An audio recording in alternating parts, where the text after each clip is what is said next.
interactúe con nosotros.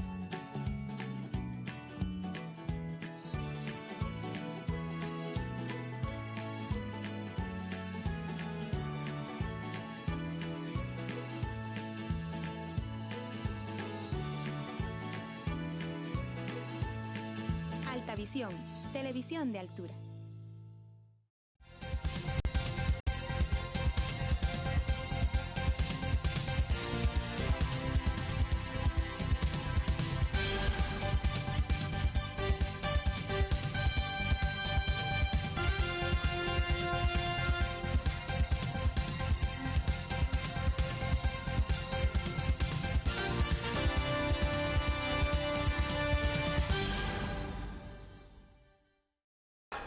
Hola, muy buenas tardes, bienvenidos a una edición más de Notivisión. Es un gusto poderlos saludar.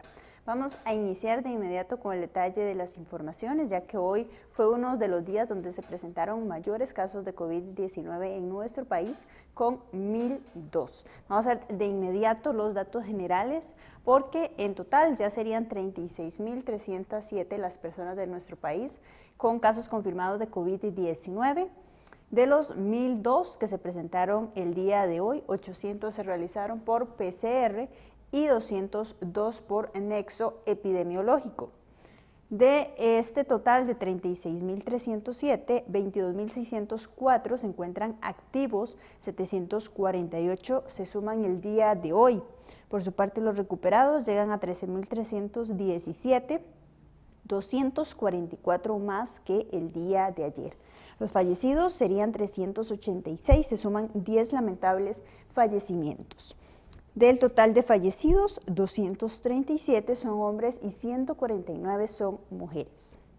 Vamos a ver también los datos generales, porque se han descartado 86.834 personas y se han realizado 136.154 muestras totales de COVID-19. Por su parte, los hospitalizados llegan a 412 menos que el día de ayer, mientras que en cuidados intensivos se reportan 143 personas. Vamos a ver los datos demográficos. San José se mantiene en primer lugar con 8.266 casos confirmados. Desamparados, por su parte, reporta 2.915, Alajuela con 2.394 y Alajuelita con 2.153. Nacionales que presentan COVID-19 son 27.624 y extranjeros 8.683. De ellos, 30.566 son adultos, 2.300 adultos mayores y 3.273 menores de edad. Vamos a ver el dato de los recuperados, que en los últimos días ha sido bastante alentador. Para el día de hoy se reportan 244 personas recuperadas de COVID-19.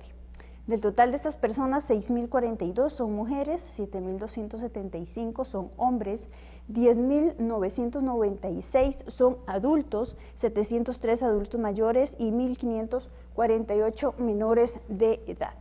Vamos a ver también la evolución de los casos. Con respecto a estos días, nos encontramos en el día 174, desde que se dio el primer caso. Recordemos que fue en el mes de marzo.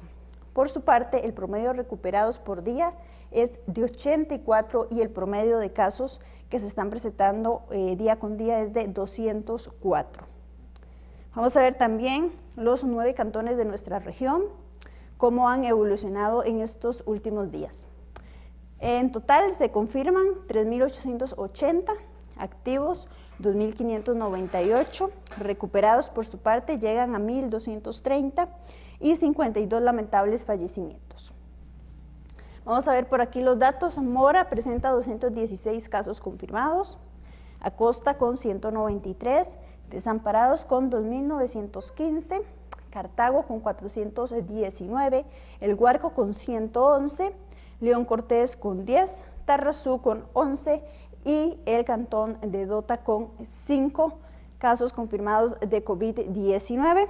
Recordemos que en alerta naranja se encuentran los cantones de Acosta, de Mora y de desamparados, exceptuando los distritos de Frailes y San Cristóbal Sur y San Cristóbal Norte. Vamos a ver por qué en el caso de Tarrazú, Dota, León Cortés y el Guarco, así como el Cantón Central de Cartago, se encuentran en alerta amarilla, continúan más bien en alerta amarilla. Los detalles de los fallecidos: se mantiene la edad promedio de 69 años de edad. Y bueno, aquí también vemos algunos de los cantones con mayores fallecimientos: San José con 103, Desamparados con 41, Alajuela con 26, Alajuelita con 24, Heredia con 22, Goicoechea con 17, al igual que Tibás. Escazú por su parte reporta 14 fallecimientos, Curridabat con 10, La Unión con 9 y Coronado con 8. Esos son solo algunos de los cantones que reportan fallecimientos debido al COVID-19. Esos son los datos que tenemos por el momento. Importante porque a partir del 31 de agosto iniciará un nuevo proceso de fase de medidas con respecto al COVID-19 y las medidas también se van a implementar en comercios, así como también en restricción vehicular. Veamos parte de las declaraciones del presidente Carlos Alvarado. El mes de septiembre será un mes de transición hacia esto que hemos llamado un modelo de gestión compartida. Costa Rica trabaja y se cuida. ¿Y en qué consiste eso? Eso consiste en profundizar un modelo que hace un balance entre la salud y la vida de las personas y la economía y el empleo. Durante toda la pandemia hemos mantenido la mayor cantidad de actividades productivas funcionales para no afectar el empleo, pero en este momento vemos la necesidad de ir más allá. Y eso ustedes lo han visto, lo hemos hecho de manera progresiva. Hemos abierto cada vez más playas, hoteles, vuelos, más establecimientos. Pero es necesario ir un paso más adelante en esa dirección.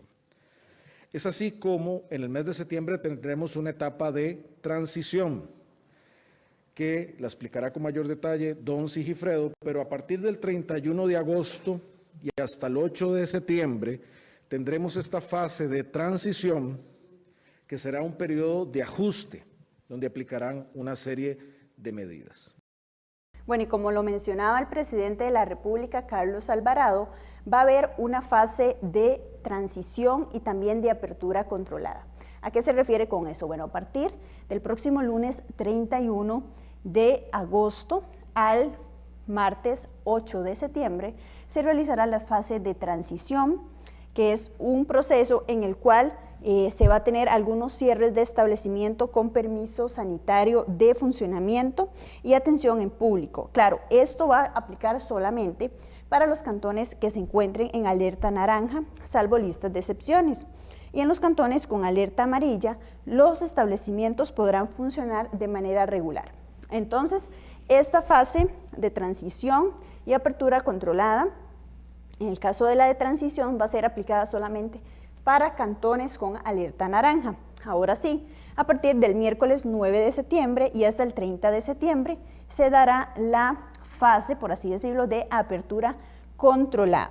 En esta fase, los establecimientos con permiso sanitario de funcionamiento de atención al público en cantones en alerta naranja y cantones en alerta amarilla estarán sujetos a horarios y restricción vehicular, que ya vamos a ver más adelante. Entonces, importante, vuelvo a repetir, la fase de transición aplica solo para cantones naranja y la fase de apertura controlada va a ser para tanto cantones naranja como cantones en alerta amarilla. Vamos a continuar con la siguiente imagen. Importantísimo, la restricción vehicular aplica a partir de septiembre y va a ser unificada para todo el país. ¿Qué quiere decir esto? Que tanto cantones con alerta naranja como cantones con alerta amarilla va a aplicar la siguiente modalidad.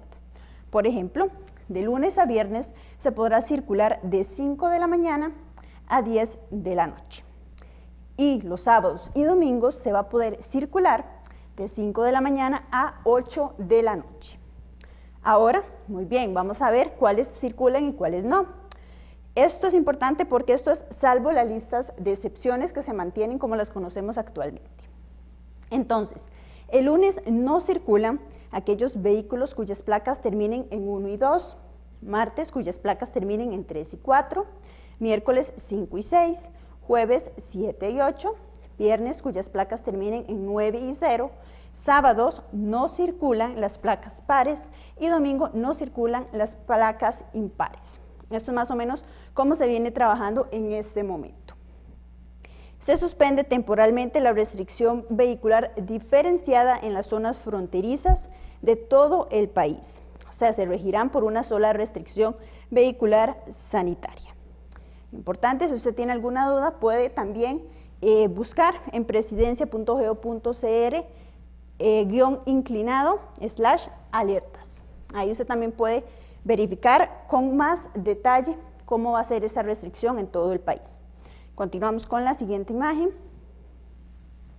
Ahora bien, en el caso de esta etapa de transición que va a iniciar el próximo 31 de agosto y que se extenderá hasta el próximo 8 de septiembre, va a haber lugares donde se va a tener algunas restricciones y van a haber otros en las que no va a tener restricción de horas. Ahora, muy bien, ¿cuáles van a ser esos? Sin restricción de horas, o sea, quiere decir que pueden trabajar las horas que quieran, serían las ferreterías, ventas de materiales para construcción, cerrajerías, vidrieras, reparación de vehículos, de ciclos también, y con un aforo, eso sí es muy importante, del 50%, y aquí también puede aplicar el servicio a domicilio. Ahora, los hoteles podrán funcionar en todo el país con un aforo del 100%. En las zonas comunes de dichos hoteles, por ejemplo, los restaurantes, las piscinas, los gimnasios, deberán mantenerse a una capacidad del 50%. O sea, los hoteles pueden estar al 100%, pero cuando están en estos lugares comunes, sí deben mantener el 50%. Ahora bien, por ejemplo, hay lugares en los que solo se va a poder abrir de 5 de la mañana a 10 de la noche y entre semana, y de 5 de la mañana a 8 de la noche los fines de semana con un aforo del 50%. ¿Cuáles son esos comercios o lugares? Restaurantes, sodas, cafeterías, tiendas, salones de belleza, barberías y estéticas. Recuerden que esto que les estoy mencionando es solamente para los cantones de alerta naranja y sería del próximo 31 de agosto al próximo 8 de septiembre. Vamos a continuar con la siguiente imagen. Aquellos lugares que pueden abrir entre semana de 5 de la mañana a 10 de la noche y los fines de semana de 5 de la mañana a 8 de la noche son los siguientes, y estos deben tener un aforo diferenciado. Por ejemplo, los autoservicios al público, la modalidad de retiro de comida en establecimientos para llevar, turismo de aventura, los deportes individuales, al aire libre o en espacios cerrados sin público. En el caso de las playas, lagos, van a tener un horario de lunes a domingo de 5 de la mañana hasta las 2:30 de la tarde. Eso es importante, con previa aprobación de protocolos por el ICT con cada municipio. Importante, estas personas, los que trabajan en las playas o en los lagos, deben tener antes un protocolo aprobado por el ICT. También van a poder abrir todos los establecimientos con permisos sanitarios de funcionamiento que no brinden atención al público. Por ejemplo, actividades productivas, industriales, zonas francas, entre otros. En el caso de los cantones en alerta amarilla, van a continuar con el proceso de apertura de establecimientos como viene desde hace días. Continuamos con la siguiente imagen. Recuerde que todas estas medidas que yo les mencioné son para cantones en alerta naranja. Ahora bien, en la fase que va desde el próximo 9 de septiembre y hasta el 30 de ese mismo mes, inicia la fase de apertura controlada. ¿Qué quiere decir? Bueno, que los establecimientos van a poder tener más oportunidades de abrir de lunes a viernes, de 5 de la mañana hasta las 10 de la noche, y los sábados y domingos desde las 5 de la mañana hasta las 8 de la noche. Esto va a funcionar para todos los comercios de los que se encuentran en zona naranja y también en zona amarilla, siempre y cuando respetando el 50% de su capacidad máxima de aforo. O sea, que quiere decir que a partir del 9 de septiembre todos los comercios van a funcionar bajo esta modalidad. Lo único que deben cumplir es el horario, obviamente, y seguir todas las medidas y los protocolos establecidos por el Ministerio de Salud. Continuamos. Muy bien. Ahora, ¿cuáles medidas se deben tener a partir de septiembre? O sea, ¿cuáles son esos comercios o esas actividades que no van a poder funcionar a partir del 9 de septiembre y que por el momento no están funcionando? No van a poder realizar las actividades como son los conciertos, los espectáculos públicos, campos feriales, actividades taurinas, topes, actividades deportivas con público, festejos populares, turnos comunitarios, actividades de entretenimiento en centros comerciales, Festival Internacional de Cine. No podrán tampoco realizar organización de convenciones, exposiciones comerciales, Festival Nacional de las Artes, el Teatro Popular Melico Salazar, solo con transmisiones virtuales. Los teatros nacionales tampoco, solo por medio de transmisiones virtuales o bien visitas guiadas con grupos no más de 10 personas. Los juegos para niños, parques de patinaje, parques de jumping, inflables y similares tampoco van a poder abrir.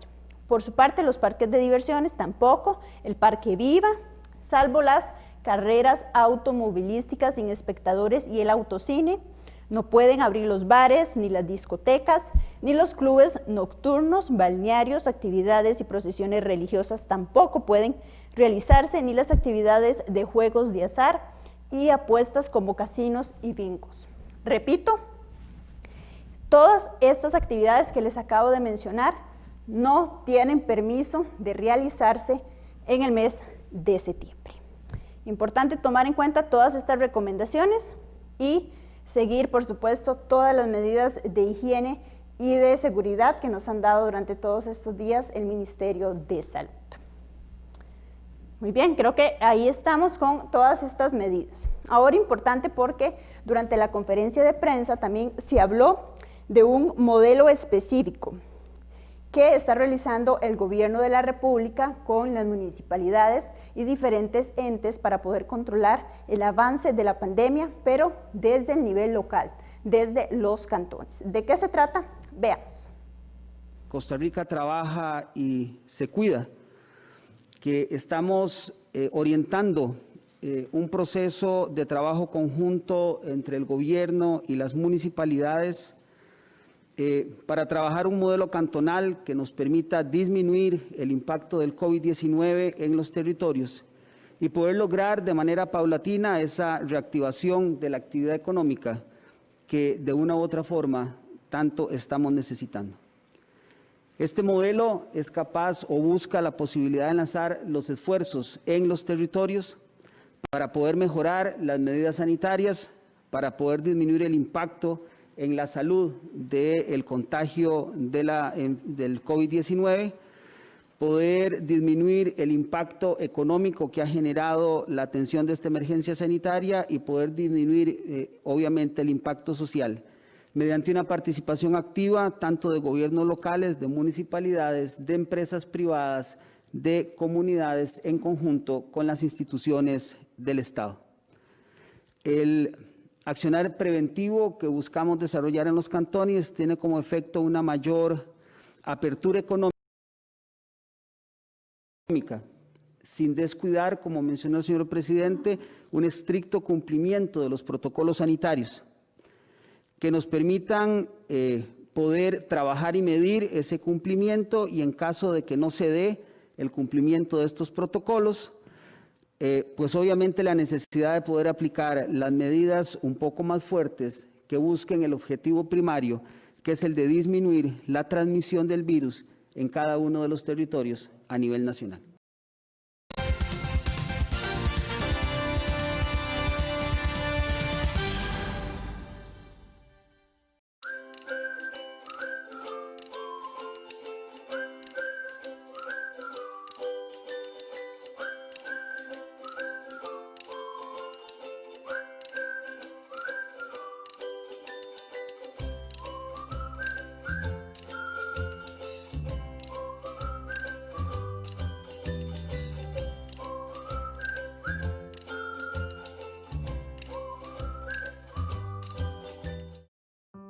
señor productor de café de la región de Los Santos. Le invitamos a descargar la aplicación CR Café, disponible para dispositivos Android en la Play Store, donde podrá encontrar herramientas que mejorarán su trabajo en finca. Además, podrá revisar la base de datos de los recolectores de café que se han registrado en la plataforma del Instituto del Café de Costa Rica para su región. Los invitamos a coger café. Hoy tu mundo se ilumina. Enciendes la vida con los dedos. Preparas tu café, te comunicas. Y todo esto es posible al utilizar la electricidad. Pero no siempre fue así. Tus abuelos lo hicieron de otra forma, sin electricidad, con mucho costo y un poco más lento. Pero tuvieron la visión de mejorar su futuro, que hoy es tu presente. Con su visión y esfuerzo, nos heredaron comunidades con energía, con trabajo y bienestar. Nos heredaron el valor de la energía. Cope Santos. Juntos podemos.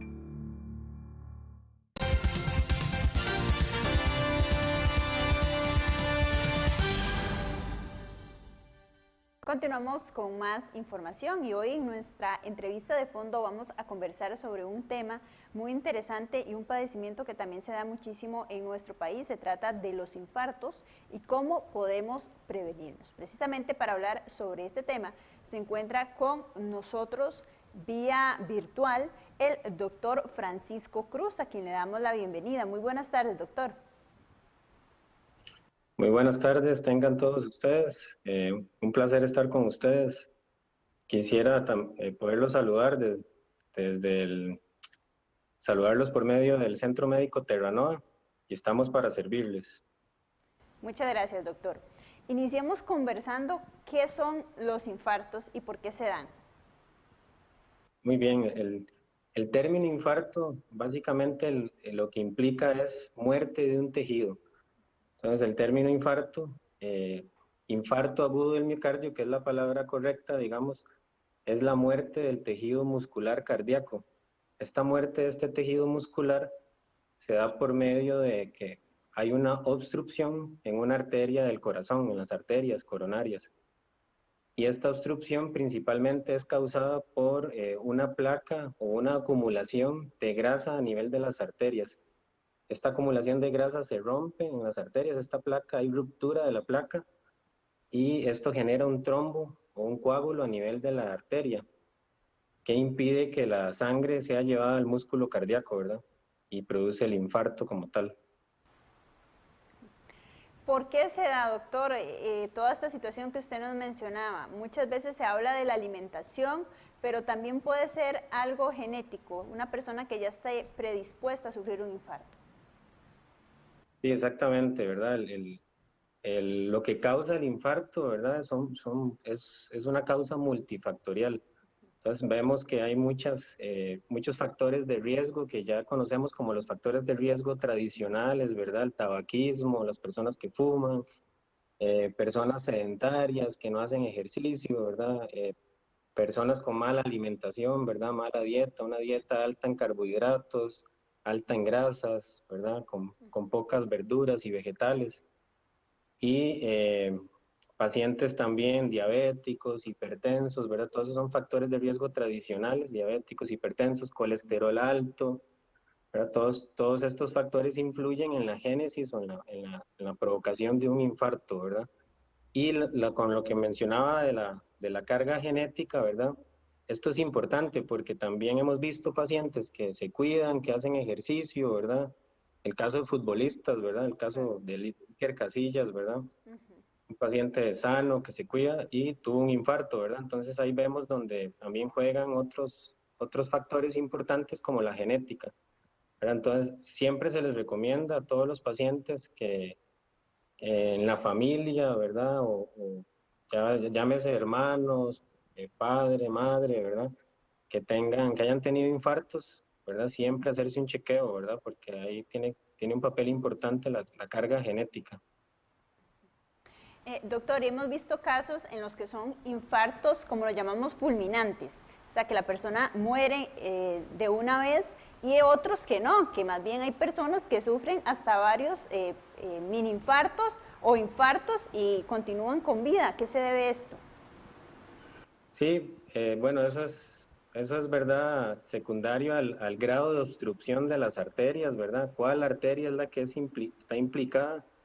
¿Verdad? Hay infartos que provocan la obstrucción completa de la arteria y de una arteria principal, entonces, o de varias arterias, ¿verdad? Entonces, todo esto depende del tamaño del infarto, ¿verdad? Hay pacientes que sufren un infarto y donde le hacemos el estudio que se llama ecocardiograma, que es el ultrasonido del corazón, vemos que prácticamente no hay cicatriz, ¿verdad? Tuvieron infartos muy pequeños que básicamente no dejaron secuelas, pero hay otros pacientes en donde le hacemos el eco y vemos una zona muy importante de cicatriz y la fuerza del corazón inclusive se disminuye de forma severa, ¿verdad?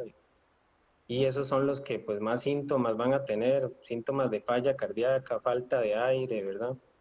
Todos estos síntomas relacionados al infarto, ¿verdad? Entonces sí depende mucho inclusive, ¿verdad? Aquellos que sufren muerte súbita, ¿verdad? Que se mueren, un infarto fulminante, principalmente es causado por arritmias que se forman durante el infarto, ¿verdad? Arritmias ventriculares, arritmias mortales, que es lo que desencadenan la muerte súbita. Eso es la principal causa, como también hay infartos que generan una ruptura completa del músculo cardíaco y el paciente pues sufre un paro, ¿verdad? Un paro. Doctor, Entonces sí depende mucho de eso. perfecto. Doctor, también es importante, por ejemplo, en estos pacientes que no mueren a raíz del infarto, ¿verdad? ¿Qué consecuencias pueden tener en la vida de ellos? ¿Se podría volver a dar otro infarto? Sí, lastimosamente el riesgo de un paciente que ya sufrió un infarto, el riesgo de volver a tener otro aumenta, inclusive más que en las personas, aumenta aún más en este tipo de personas, ¿verdad? Que ya tuvieron un infarto previo. Entonces, lo que se recomienda, ¿verdad? Tanto en pacientes que no lo han tenido como los que ya lo han tenido, ¿verdad?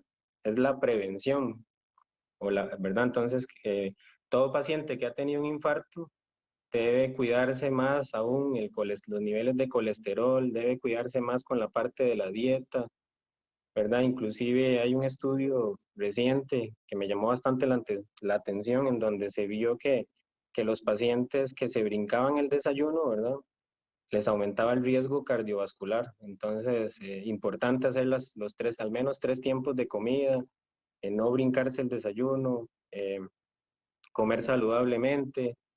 Después del infarto hay que dejar de fumar, ¿verdad? Insistentemente, se les dice a los pacientes que tienen que dejar de fumar, los que ya fumaban, ¿verdad? De previo. Y obviamente no, los que no fumaban, no fumar más, ¿verdad? Pero no volver a fumar. Pero sí hay que dejarlo por completo y tomarse el tratamiento al pie de la letra, ¿verdad? Los tratamientos que enviamos, la mayoría son para esto, para prevenir un nuevo evento, un nuevo infarto. Importante, doctor, también, ¿cómo podemos prevenir los infartos? ¿Con una buena alimentación, con ejercicio o qué medidas debemos seguir? Okay, esa es la clave de todo, ¿verdad? La prevención, prevenir antes de que nos dé el infarto. Entonces, lo que se recomienda, ¿verdad? Sobre todo en pacientes con factores de riesgo cardiovasculares, ¿verdad? Los que ya hablábamos, diabetes, hipertensión, enfermedad renal crónica, niveles de colesterol alto, triglicéridos, obesidad, sedentarios, ¿verdad? Tabaquistas.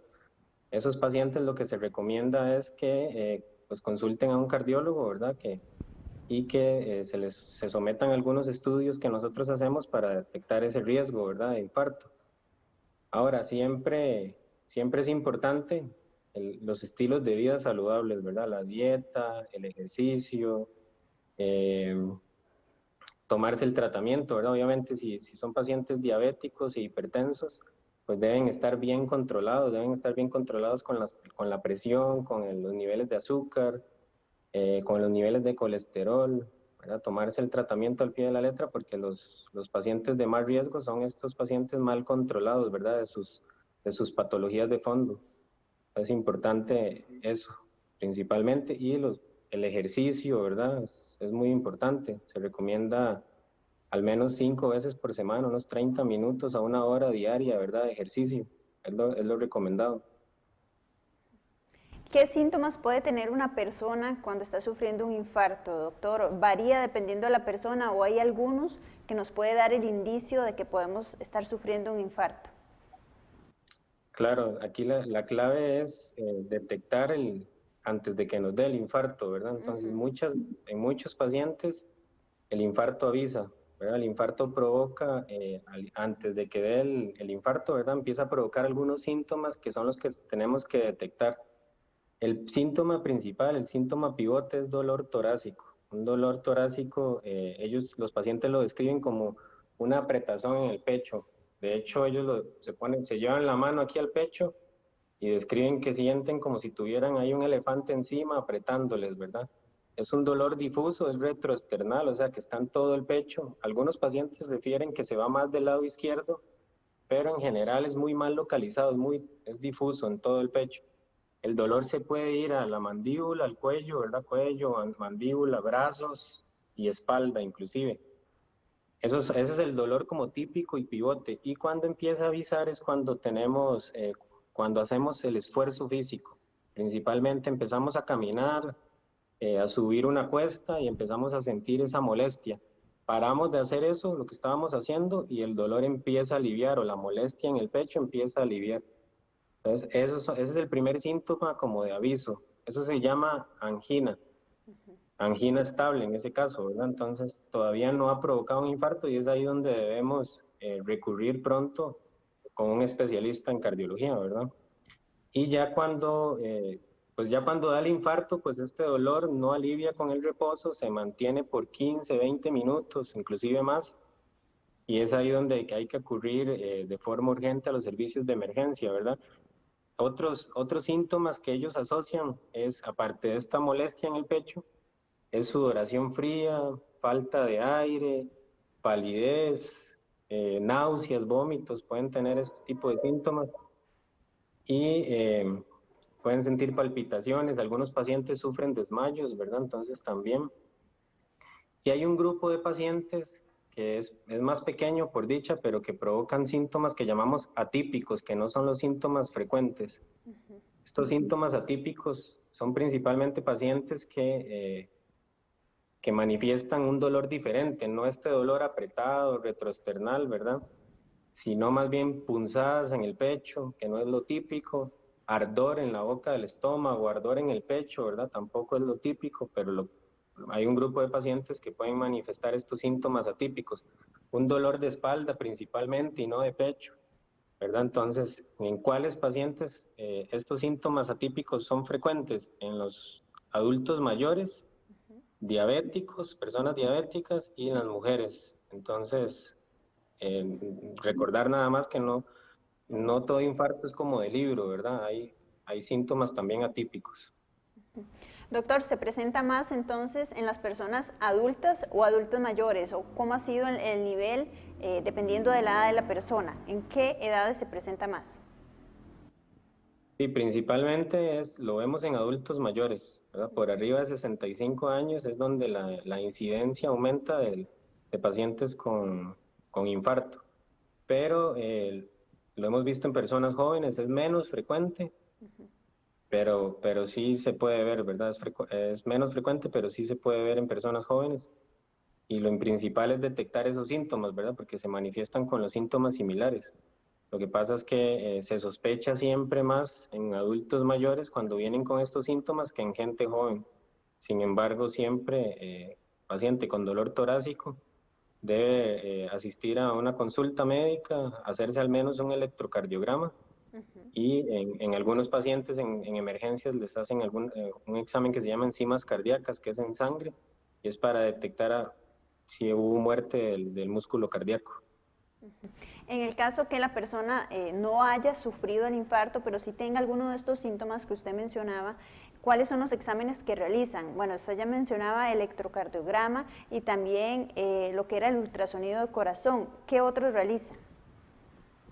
Sí, para el diagnóstico de infarto, ¿verdad? Siempre es importante la historia clínica del paciente, entonces debe consultar, debe hacerse una historia clínica detallada, enfocada en factores de riesgo cardiovasculares, los síntomas, cómo son, ¿verdad? Cómo se da el dolor torácico, si es al esfuerzo, si es en reposo, ¿verdad? Toda esa parte de la historia clínica. Después debe hacérsele un electrocardiograma, que muchas veces en el electrocardiograma pues puede salir normal, pero algunas veces vemos datos de infartos viejos o cicatriz vieja, ¿verdad? O inclusive alteraciones que nos hagan sospechar de que el paciente se está infartando en este momento. Entonces, la historia clínica, el electrocardiograma, el examen de sangre que les hablaba, las enzimas cardíacas deben también realizarse, ¿verdad? Sobre todo si se está pensando en que es un infarto agudo, pues las enzimas cardíacas van a estar elevadas. Y el siguiente examen sería un ecocardiograma, que es el ultrasonido del corazón, que eso nos permite ver la estructura cardíaca por dentro y determinar si ha habido zonas de cicatriz, zonas en donde veamos muerte del músculo cardíaco, ¿verdad? Inclusive otras alteraciones a nivel estructural del corazón que podrían provocar dolor torácico. Entonces siempre es bueno ese examen complementario. Y ahora, cuando ya estamos seguros de que el paciente lo que sufrió fue un infarto, se debe hacer un examen en específico que se llama cateterismo coronario, que es para revisar las arterias del corazón por dentro. Entonces el cateterismo es por medio de un cablecito que meten por la arteria del brazo, ¿verdad? Esa arteria la suben al corazón y por medio de unas fotos que se toman por medio de unas radiografías, ¿verdad? Y un medio de contraste que ellos pasan por la vena o por la arteria, esto provoca o nos da la imagen de que no está pasando el medio de contraste, entonces hay una obstrucción con las fotos que se le toma. Y si ahí hay una obstrucción, ellos pueden, los cardiólogos hemodinamistas, pueden colocar un aparatito que se llama stent, que es como un resorte que lo que hace es abrir esa arteria nuevamente, la arteria que estaba tapada y que está provocando el infarto, ellos por medio de este stent logran abrir esa arteria. Entonces ese es el otro examen también ideal. Doctor, importante, ¿qué otro tratamiento les dan ustedes también a los pacientes después de tener un infarto? ¿Qué tratamiento en específico tal vez de tomar, por ejemplo, alguna pastilla o qué les brinda? Claro, todo paciente después del infarto debe irse con doble antiagregación plaquetaria, eso es aspirina y clopidogrel, digamos, son los dos medicamentos, ¿verdad?, que son inhibidores de la acción de las plaquetas. Entonces debe irse todo paciente infartado con esos dos antiagregantes plaquetarios. Debe además tomar una buena estatina, ¿verdad?, que es para disminuir los niveles de colesterol. Inclusive pacientes con niveles de colesterol normal debemos darle este tipo de medicamento, las estatinas, porque nos ayudan a lo que es digamos, eliminar la placa de colesterol que está acumulada en las arterias, entonces nos ayuda a reabsorberla, por así decirlo. Entonces siempre todo paciente debe irse con esos 3 medicamentos y dependiendo del ecocardiograma, ¿verdad? Si el paciente queda con la fuerza del corazón muy comprometida, entonces debe dársele algunos medicamentos para ayudar a que la fuerza del corazón recupere, como beta bloqueadores, inhibidores del sistema renina, angiotensina, aldosterona, ¿verdad? Que son el enalapril, irbesartán, espironolactona, ¿verdad? Dependiendo de cómo esté la fuerza del corazón. Entonces, es por eso que todo paciente infartado debe tener un ecocardiograma también, que nos ayuda mucho y nos orienta con el manejo y el tratamiento. E inclusive algunos pacientes, si asocian alguna otra comorbilidad con el infarto, pues deben irse anticoagulados, ¿verdad?, que es diferente a doble antiagregación. Bueno, entonces lo más importante aquí es cuidarnos bastante para poder prevenir, ¿verdad?, un infarto, y si ya la persona pues le dio el infarto, seguirse cuidando y por supuesto tener una vida sana, que es pues parte de las recomendaciones que usted nos ha dado. Doctor, muchísimas gracias. Así es, la clave es cuidarnos, prevenirlo, ¿verdad? Y si ya nos dio el infarto, pues cuidarse aún más todavía, ¿verdad? Para que no nos vuelva a dar, porque el riesgo aumenta. Entonces, es un gusto haber estado con ustedes. Recordarles nada más que bueno, un saludo de parte del Centro Médico Terranova, ¿verdad? Y que ahí estamos para servirles. Cualquier consulta.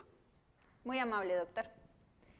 Un Nosotros gusto. hacemos aquí la pausa comercial y ya regresamos con más.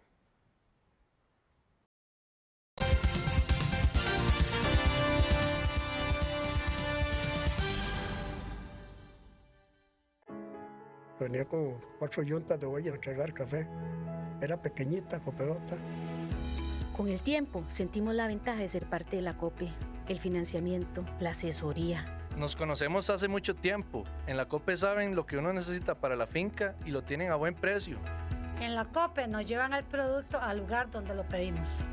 Es una gran familia. Siempre decimos que la COPE es como nuestra casa.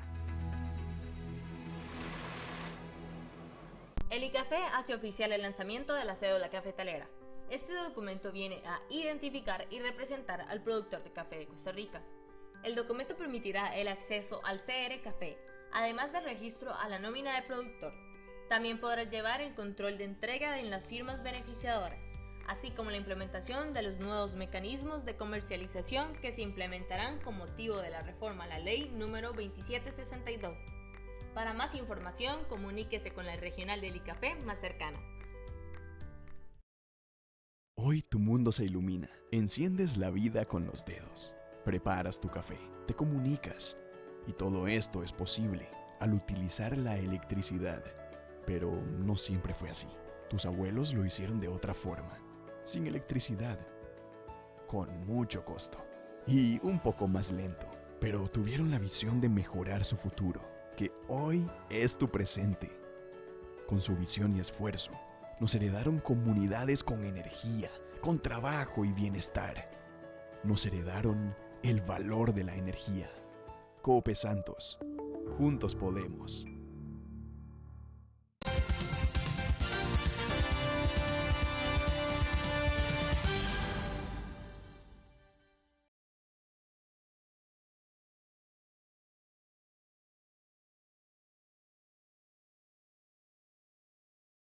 Hoy tu mundo se ilumina. Enciendes la vida con los dedos. Preparas tu café, te comunicas. Y todo esto es posible al utilizar la electricidad. Pero no siempre fue así. Tus abuelos lo hicieron de otra forma. Sin electricidad. Con mucho costo. Y un poco más lento. Pero tuvieron la visión de mejorar su futuro, que hoy es tu presente. Con su visión y esfuerzo, nos heredaron comunidades con energía, con trabajo y bienestar. Nos heredaron el valor de la energía. COPE Santos. Juntos podemos.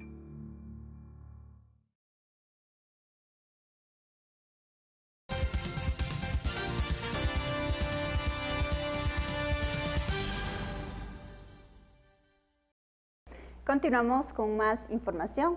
El gobierno prohíbe el ingreso de plástico de un solo uso en parques nacionales y reservas biológicas.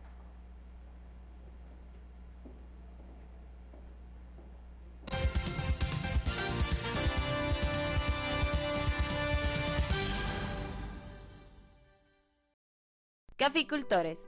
El éxito en el control de la roya del cafeto está en la prevención y en la protección constante de su cafetal, el muestreo mensual por medio de la aplicación CR Café, el control químico, la desija, son prácticas recomendadas. Si requiere asesoría técnica, acérquese a la oficina del ICAFE o del MAC más cercana a su plantación. Prevengamos la roya. Mensaje del Instituto del Café de Costa Rica y el Ministerio de Agricultura y Ganadería.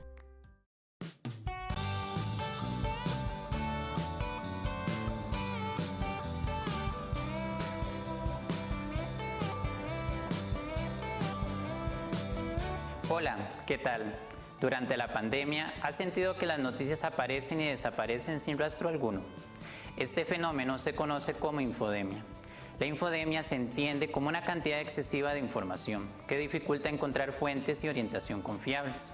Por ejemplo, noticias falsas sobre el número de casos confirmados o número de pruebas médicas, rumores o mitos sobre uso de medicamentos y alimentos. Los efectos negativos de exceso de información a nivel individual se registran como un incremento en los síntomas de miedo o angustia que pueden afectar la vida cotidiana. En el plano social, representan un aumento en los casos confirmados por desacato a los protocolos sanitarios, episodios de pánico colectivo como los desabastecimientos comerciales o la proliferación de movimientos anticiencia o contra autoridades sanitarias. En este contexto, es recomendable seguir los siguientes consejos. Utilice para informarse solo fuentes oficiales o autorizadas con el Ministerio de Salud, la Caja Costarricense del Seguro Social y la Organización Mundial o Panamericana de la Salud, acceda a información actualizada 1 o 2 veces al día en horarios específicos, limitando el tiempo para ver, leer o escuchar noticias. Verifique noticias, rumores o mitos a través de la línea 1322 y fuentes como autoridades o personal de salud. Amplifique la búsqueda de historias e imágenes positivas sobre el manejo de la pandemia, casos recuperados, actos de solidaridad, avances médicos o recuperación del medio ambiente. Informarse es primordial para enfrentar las actuales circunstancias. Sin embargo, resulta necesario elegir la información. Por razones de salud mental y comunitaria, no difundamos noticias falsas o rumores.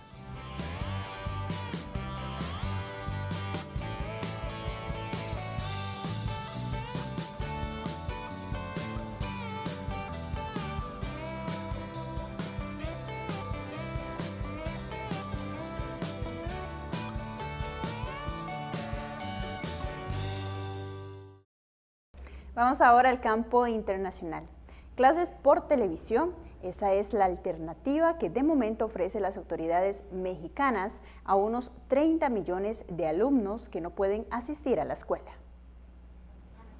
Clases por televisión. Esa es la alternativa que de momento ofrecen las autoridades mexicanas a los millones de menores que no pueden asistir a la escuela, como Emiliano, que hace las tareas siguiendo las indicaciones de la pantalla. Su madre duda de la eficiencia de este método, pero también admite que son nuevos tiempos. Es una opción que nos están dando, la verdad yo siento que no es la mejor opción, pero pues ahora sí que con todo esto de la pandemia no hay otra alternativa, ¿no? Entonces, pues a empezar a adaptarnos.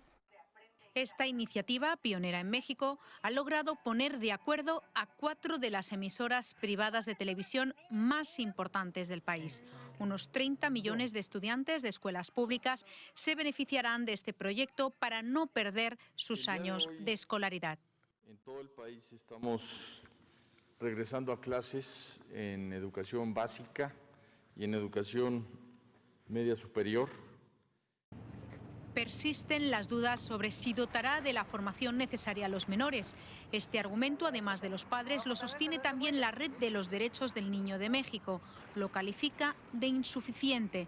Defiende que el proceso de aprendizaje requiere interacción. Eso mismo cree Guillermo Argueta, que dejó el colegio con 17 años. Es muy diferente estar con la maestra en vivo enfrente, con todos los compañeros, que estar en una videollamada.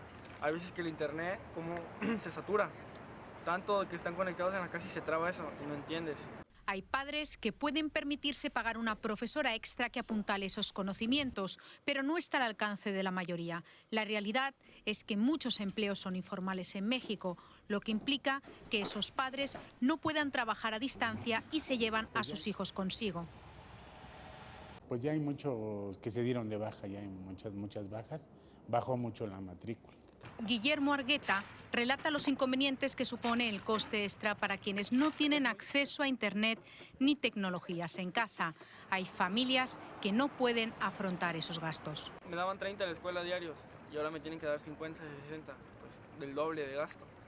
Y pues sí, es muy difícil eso y por eso mejor lo que decidí fue abandonarlo y pues mejor venir a trabajar, así ayudar a mi familia a ahorrar. La televisión como medio para educar no es una idea nueva. Fue el sueño de los medios de masas de los años 50 y 60. Hoy requiere adaptarse a los nuevos tiempos cuando la pandemia ha hecho más profundas las desigualdades. Bueno, y tenemos información de último minuto, ya que se informa que la Sala Constitucional de nuestro país condena a la alcaldesa de Tarrazú por sacar del cantón sin motivo razonable a 3 personas en condición de calle. Recordemos que esto se presentó hace algunos días y la nota dice lo siguiente: la Sala Constitucional, garante de la dignidad de los derechos y la libertad de las personas, declaró con lugar por unanimidad un recurso de habeas corpus presentado a favor de 3 personas en condición de calle, quienes sin motivo razonable alguno fueron sacadas del cantón de Tarrazú por la alcaldesa y las autoridades de la Policía de Tránsito y de la Fuerza Pública de la localidad. Según constató el tribunal, los hechos que originaron el recurso tuvieron lugar el pasado 9 de julio. Ese día, los amparados viajaron de San José a Tarrazú con el objetivo de buscar trabajo como recolectores de café. Sin embargo, las autoridades locales le explicaron que la temporada de cosecha iniciaba hasta octubre. Posteriormente, la alcaldesa les compró el tiquete de regreso a San José y coordinó con la Fuerza Pública y la Policía de Tránsito para que escoltaran el autobús hasta el sector del Empalme. Además, colocó una cinta amarilla para separar a los tutelados del resto de pasajeros, pese a que ninguno tenía síntomas de COVID-19 o algún otro malestar de salud. En la sentencia número 2020-01-6069 de este miércoles 26 de agosto, el tribunal concluyó que el accionar de los recurridos fue desproporcionada y lesionó la libertad de tránsito y la dignidad de los tutelados, quienes se encontraban en unas circunstancias manifestamente desfavorables desde el ángulo socioeconómico. En ese sentido, la sala afirmó lo siguiente, y leo textualmente: no se encuentra razón que justificara que las autoridades de tránsito y las de la fuerza pública desplegaran un operativo para asegurarse la salida de estas personas del territorio del cantón. Además, respecto del modo en que se hizo el abordaje al bus. Además, señaló que no había motivo alguno para tomar esta medida que tuvo como efecto segregar a los tutelados, y por ello no fue un acto de marginación lesivo de la dignidad humana. En la parte dispositiva de la sentencia, la Sala Constitucional ordena a las autoridades involucradas abstenerse de incurrir en el futuro en hechos iguales o similares a los que se dieron lugar a la estimación de este recurso. Esto es lo que menciona y envió la Sala Constitucional respecto a este tema. Obviamente nosotros como canal vamos a estarle dando seguimiento y lo vamos a mantener informados sobre este tema. Bueno, y con esta información llegamos al final de la presente edición, agradeciéndole siempre su compañía. Nos vemos mañana con más detalles. Muy buenas tardes.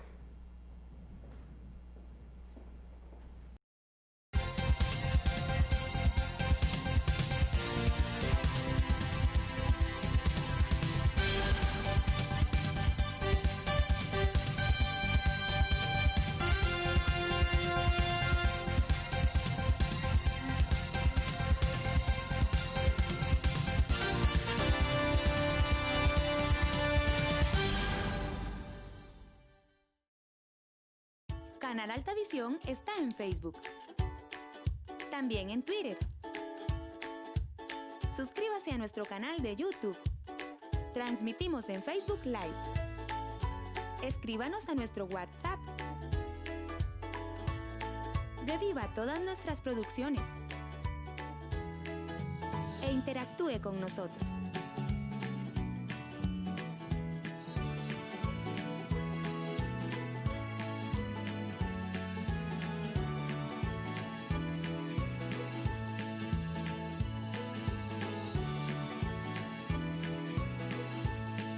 Alta Visión, televisión de altura. El mes de septiembre